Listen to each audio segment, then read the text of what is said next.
Hello, I'm Sue Stockdale, and welcome to episode 74 of Access to Inspiration podcast, the show where you can gain inspiration from people who may be unlike you. We hope their stories and insights enable you to transcend day-to-day challenges and to reflect on what you are capable of achieving. Well, for regular listeners, you may have noticed we have some new intro music. Our sound editor Matthias sourced it from Miguel and Christian, the founders of a new company, Patagonia Soundtracks, that are selling royalty-free music. So we hope that you really like it. Now, in our last episode, our guest was from Colombia, and this time we head to Northern Europe and to Finland. Thomas Luther is CEO of Nevel, a green infrastructure company, and he's passionate about leading people, their business, and their customers to a more sustainable future. Welcome to the podcast, Thomas. Thank you, Sue. Great to meet you.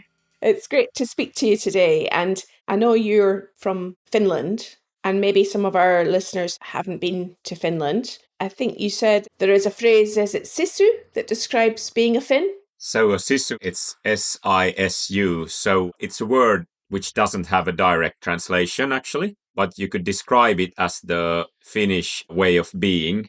It's about having guts, being humble. It's about can-do attitude. It's about trusting people, and it's about stamina. I think it's very hard to have one specific word for it, but that's a combination of it. And it's I would say, the national DNA of us Finns. And do you think that that is related to nature in any way? Because it always strikes me that Finns are very close to nature. Yeah, good question. It is. I think that we are very kind of close to Earth to start with, coming from the universe downwards. And it's also very close to nature. I think a typical Finn loves the nature. In a sense, you want to go to the forest. We have a lot of forest. We have another 1,000 lakes, as we're told to have. We actually have, I think, 200,000 lakes. That sounds like a lot of mosquitoes in the summer. Oh, yeah. We hope not this summer that bad, but you do have them. And I know that you are particularly interested in sustainability and the environment, and that's part of your job as a leader. Yes, it is.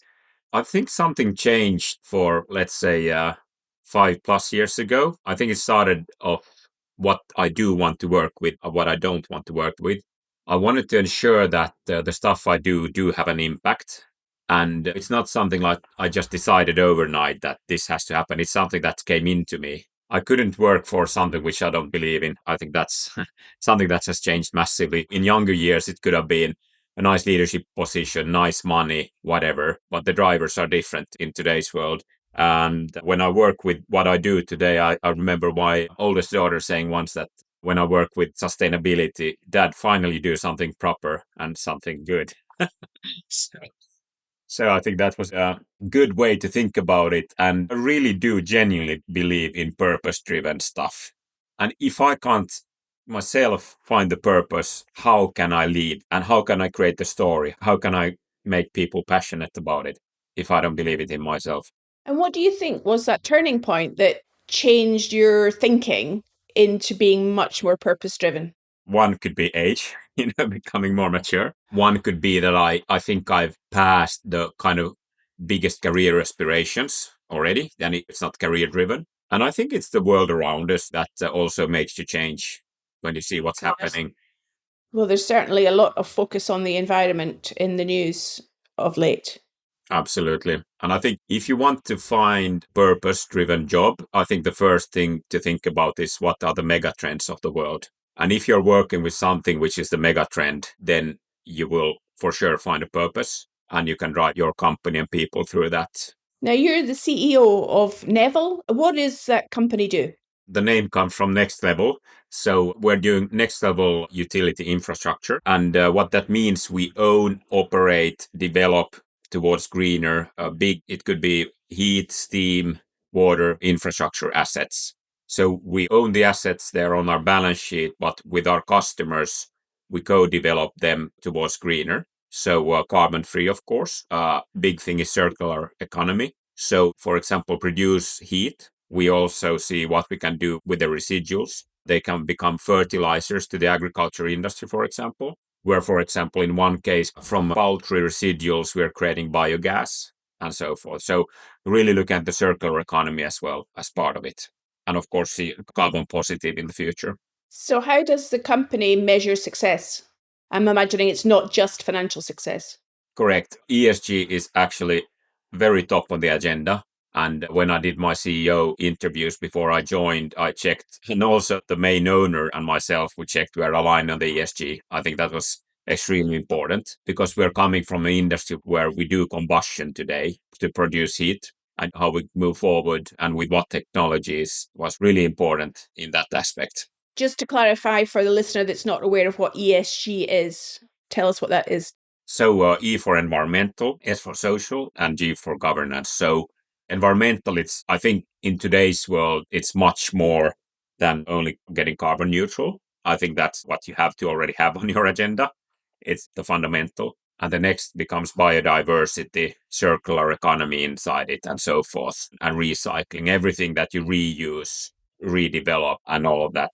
The S is the social side. So I think the key things are there when you look at companies first is safety for people. And I always want to add, it's not only about physical safety, it's also about mental safety. You feel safe at work, you have good colleagues, you have respectful cultures and so forth. It's not only about physical safety in today's world.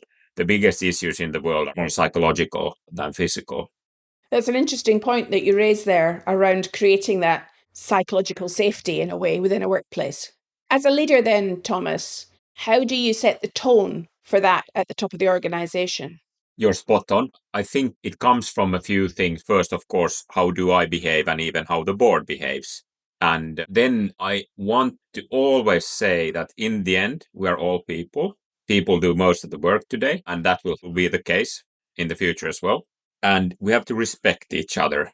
And it's not only to be a leader that respects the subordinates. In my world, 80% is positive and 20% is constructive. You have to go with the positives.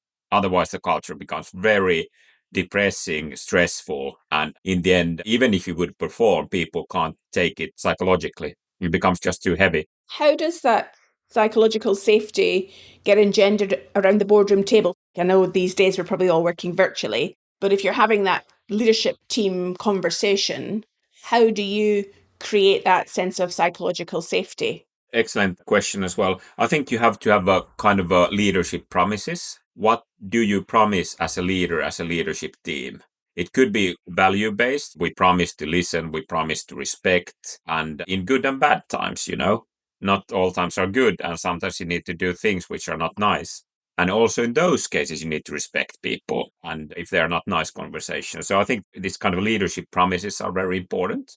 And then, of course, how and what kind of a culture do you set in the meetings you have within the company? Is it about following agendas? Is it about listening to people, letting everybody talk, listening to different perspectives without starting massive arguments?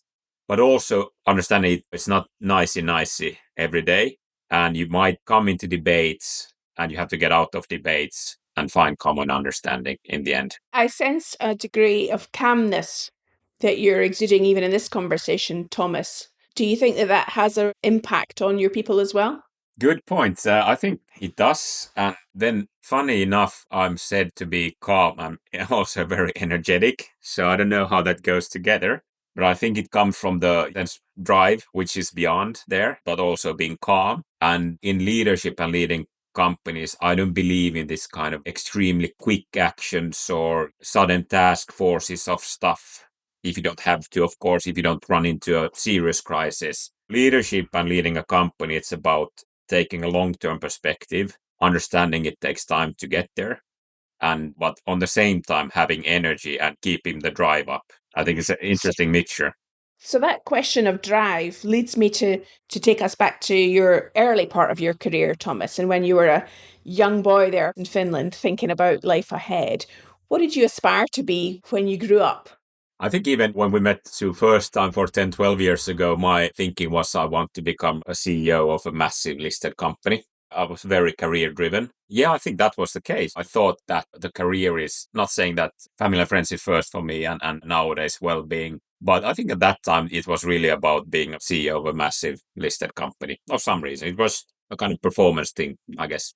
And was that in your family? Did you have other people that you'd seen go there before you? Or where did that inspiration come from? Yeah, I think it's slightly inherited, but also then learning from that. For example, my father, he didn't want, in the end, by the way, now when you ask that, I never thought about it. He took a career, but then he decided at some stage that he will just pause there and stay on a certain levels. He decided then to take the, family first perspective. Maybe that's something actually, which is in back of my mind as well. So as you were then going through your career journey, what have been some of the highlights that you reflect on now that perhaps have shaped the way that you lead today? The highlights are, I think there's a few because I always think so positive. I can find highlights in lowlights. And I think one, when I was first time CEO, that was in Finland, I think it was really that I could transform a company from being a passive, not growing, maybe not extremely professionally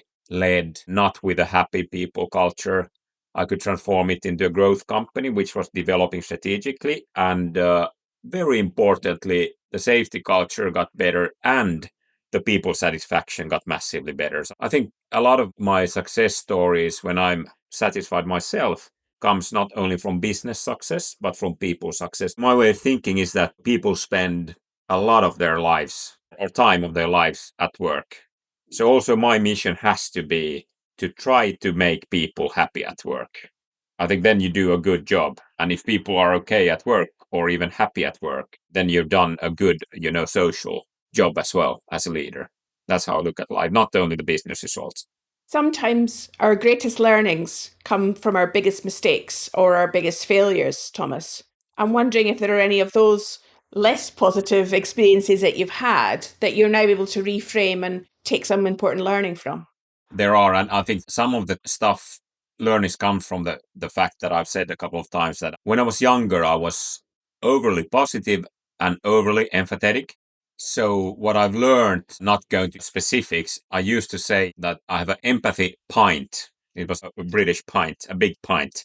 And the empathy pint didn't fill up fast enough. And nowadays it's more like a schnapps glass. It's a bit bigger. It's a coffee cup. But that's my biggest learning, that empathy cup has to be smaller because then in leadership roles, you have to act faster. If you see issues, you have to react faster. And you have to understand also that it's a bit brutal to say, but not all people are genuine at work. They can be something different, but they might have different agendas at work. And maybe I was naive or too empathetic when I was younger and didn't understand those realities. So that's, I think, the biggest learning. How big is your empathy cup? It's a lovely image you've created for us there. And with that drive, with that desire that you have or had at the outset of your career to make it to the top of lead a company, I'm wondering what are some ways that you've stepped out of your own comfort zone in order to get there? You've talked about that developing appropriate level of empathy. Are there other ways that you've pushed yourself along the way? Yeah, I think it comes a bit to the same. Again, it was really in the past of having tough conversations with people. And I've had to run also not nice procedures in my career when we've had to let a lot of people go and stuff like that, out of my comfort zone things really. And I think the other one has been that when I was 30 plus years, I had already really big leadership positions. It wasn't out of my comfort zone, but the environment was typically so that the management team, I was way the youngest in the management team, even if I was the leader myself.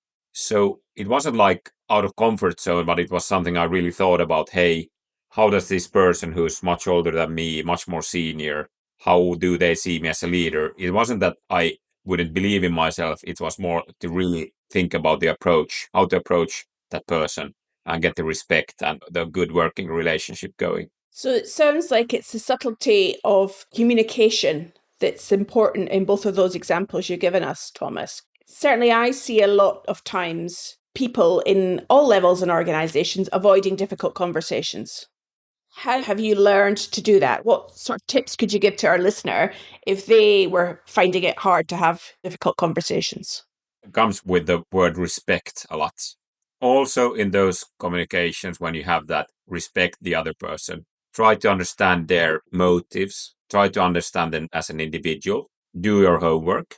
What kind of a personality is it? How should they be approached? And I think it's really about that, getting individual in those, in a sense, in a good sense, individual, that you understand the person, but also understand the frame where you're working in. And you have to understand, hey, this conversation is not going to be ideal.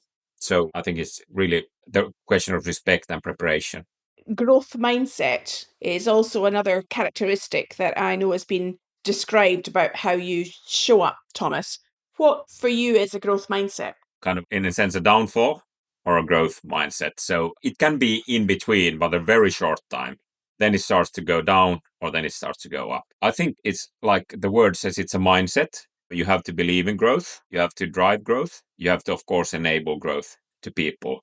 But I think being in a company where you don't have growth mindset, or you don't look to build growth mindset, it's not going to keep people motivated either. And when I say growth, if you go to a blue collar worker who works in a, factory doing a day-to-day, maybe more simple job, it's not like they're going to be, hey, we're a growth company, yay. They don't care about net sales or profitability.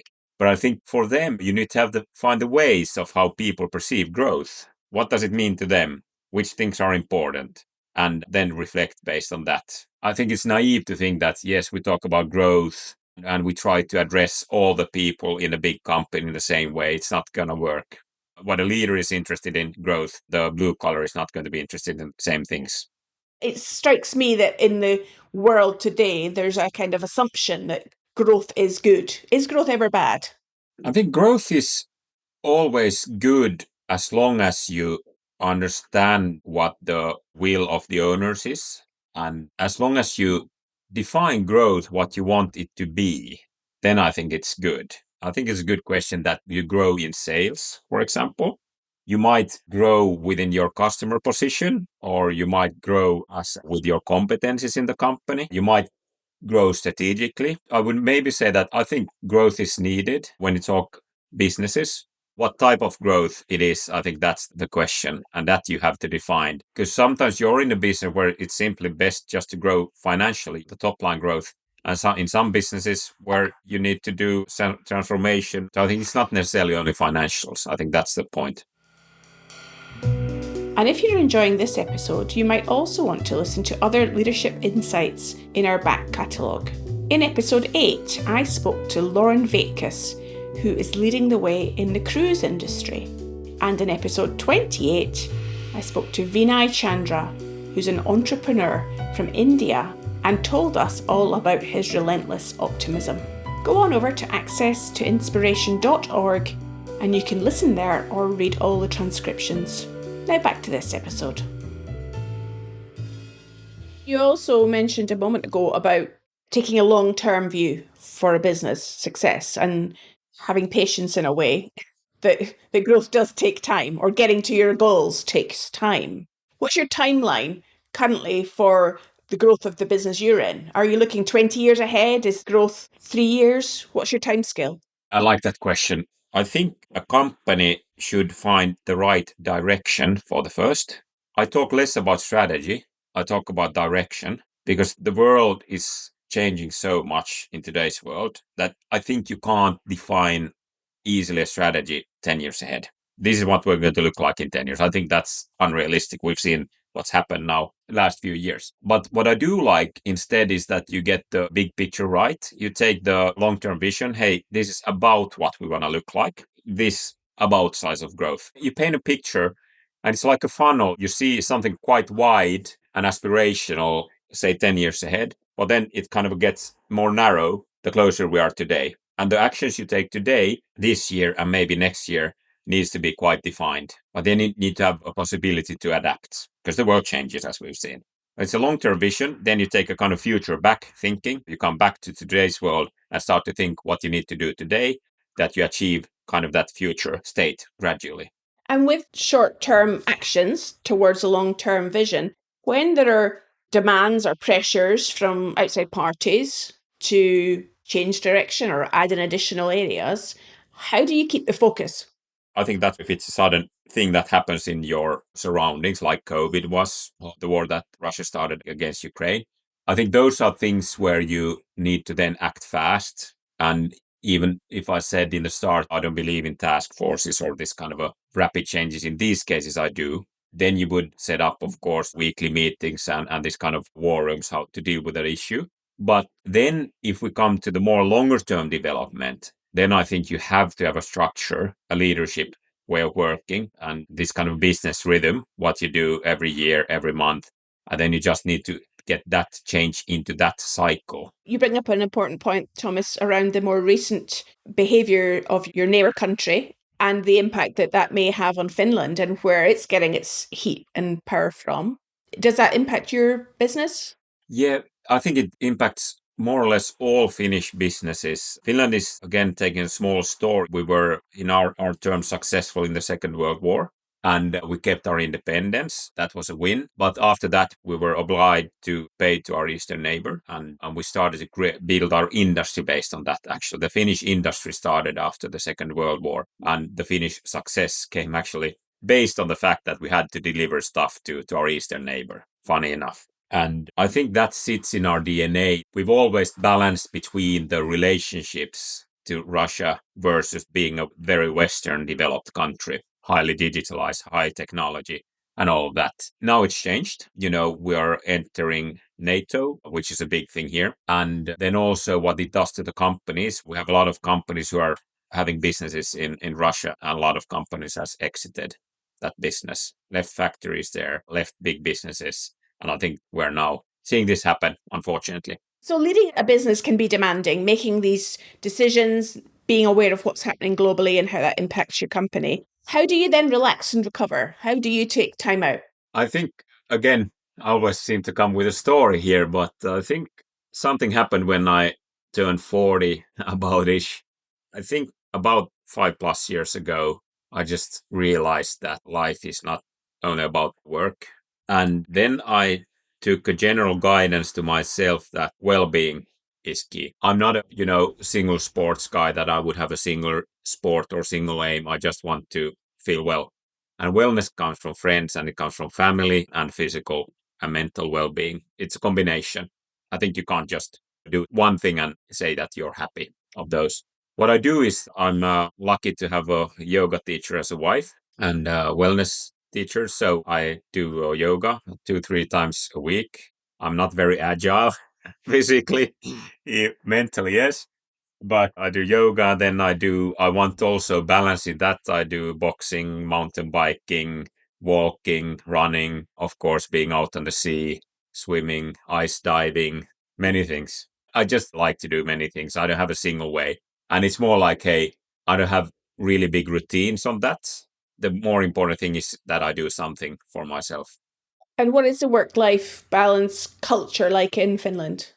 I think it's getting better. I think also the unfortunate thing, COVID, it's helped a lot. It's more accepted, even if as a CEO, I could do whatever I want in theory. But it's also this mental acceptance has changed that, like I told you today, I'm working from distance from my boat, being a British boat.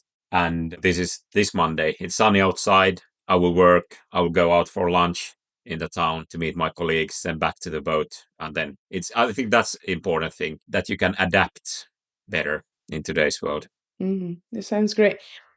Another point you just made there, Thomas, I'm curious to discuss and help our listeners learn about the reality of the impact that technology has in Finland. What are your lives like? It just seems that you're always miles ahead with technology. Yeah. I think it's just amazing how digital Finland is. I remember I had to visit the bank half a year ago. I haven't been to the bank for 2-3 years. The reason we had to go to a bank physically was that I have 5 children, but my 2 oldest daughters, they needed to have a bank account, or actually digital IDs. And for that, you have to go physically to the bank to show your face. And it felt so annoying. But then I understood it. You have to do that because actually, again, the bank codes you have in Finland, your personal bank codes, they are your digital ID today. You do everything digitally, government, taxes, applications, you name it, and you always use your bank codes and IDs. So it's a kind of your digital ID and signature. So that's the reason I had to go to this bank. So maybe it reflects the digital level of Finland, and it's really extremely digitalized. So, given that our podcast is called Access to Inspiration, Thomas, who or what inspires you? I think I'm inspired about good people who do good stuff. I think it's a bit a vague statement. Then I'm inspired about good leaders. Because like I said earlier, I think good leaders create also happy people in the big context. And that's important. I've never had, if somebody asks, who do you look up to or who do you admire? I don't really have those people. It could be a bunch of people in different situations, like I said. And do you get your inspiration, your learning from reading articles, books, speaking to people? I guess, how do you source that inspiration? Yeah, I used to read a lot, but that I had a pause on that of some reason. But what I do, I'm very networked to other CEOs and board members, and then also being an active board member in different boards and working in advisory roles. I think that gives a lot of perspective to me. Then I do listen to audiobooks. I don't have a single way. It's networking, board memberships, being a CEO, going to different courses, different seminars. So I don't have a specific dream of doing an MBA, for example, which could be great, but it's not my thing. And just looking ahead into the future, if you were looking 10, 20 years down the line for yourself, we've talked about your business, what would be in your vision for your long term? I know it already. So I've been always clear that I enjoy working with different companies and different people. So let's see, I stated here with Sue online. Let's see what happens in LinkedIn in 10 years' time. But my aspiration is not to work operationally anymore in maximum 10 years' time. So it's then about board memberships, advisory jobs, maybe some kind of light consultative work with different companies. I would have a base for that already, but then also enjoy working operationally still. But that's my target. And maybe there'll be a few more advanced yoga poses that you can do by then as well. Absolutely. And we've even had a dream with my wife to combine this kind of a growth in business and growth as people. You have to feel well to be successful. Well, I think that's what you've given us today in this conversation, Thomas, a sense of well-being from a leadership perspective. What is the combination of financial, social, and environmental focus for a leader? And perhaps how also your country has shaped how you lead. If there was a question that you would want to leave in a listener's mind to prompt them to think about some of the things you've explored today, what would that question be? If the listener would be a leader, we take that assumption, I would just ask a simple question and challenge, what type of leader do you want to be? Well, there's a great question for everyone to ponder and reflect upon, even those that are not leading other people, but leading themselves. Absolutely. And I think that's a good add-on. And I think it's a simple question, but you can put a lot of thought behind that. Wonderful. Well, thank you so much for your time today, Thomas. It's been great speaking with you. If the listeners want to follow up, is LinkedIn the best way to find you? That's the best way to find me, yes. Well, I hope you enjoy your day on the boat, and it's been lovely to have a conversation with you today. Thank you for your time. Thank you, Sue. It's been a pleasure as always. Well, thanks a lot to Thomas Luther for sharing his insights with us. I do think that he embodied the essence of Sisu in what he said. Remember, you can help us out by telling other people about this podcast. We are a not-for-profit venture, so we do rely on your goodwill and support to help us reach a wider audience around the world. You can find all the episodes on the website accesstoinspiration.org or on Apple Podcasts, Spotify and many other podcast platforms. Remember, you can also connect with us in between. We're on Instagram, Facebook and LinkedIn. Next week, my guest is Adiyanyu Olomola from Nigeria, who will be here to explain to me what imposter syndrome is and how she overcame it. I hope you can join us then.